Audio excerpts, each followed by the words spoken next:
રકમ લખી દીધી છે કે આમાંથી આપણા બાદ કરવાનું છે.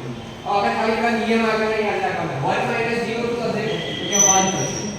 1 - 1 તો 0 થશે. 0 - 0 એટલે 0 થશે.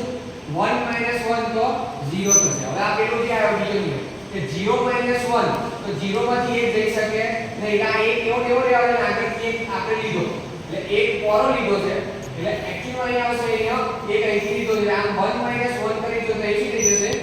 0 થઈ જશે. બરાબર. અને આ 1 ને એવો ને એવો અહીં ઉતારી દો. બીજું તમારે જો ચેક કરવું હોય તો ચેક કરી શકો છો. આપણે આ કઈ રીતે ચેક કરી શકાય? સાદી બાદબાકીની રીતે ચેક કરી શકાય. આપણે જોઈએ એ પ્રમાણે અહીંયા 1 2 4 8 16 32 અને 64. એટલે આનો તમે સરવાળો કરશો 32 અરે 64 32 8 2 એટલે 160 આવશે. એ રીતે હલુ કરશો તમે એ રીતે તો આનો જવાબ 26 આવશે. આ બંને બાદ કરો જવાબ કેટલો આવે છે? 81 આવશે. એટલે તમે આનું જે કન્વર્ઝેશન કરશો આ રીતે તો આનો જવાબ 81 આવવો જોઈએ.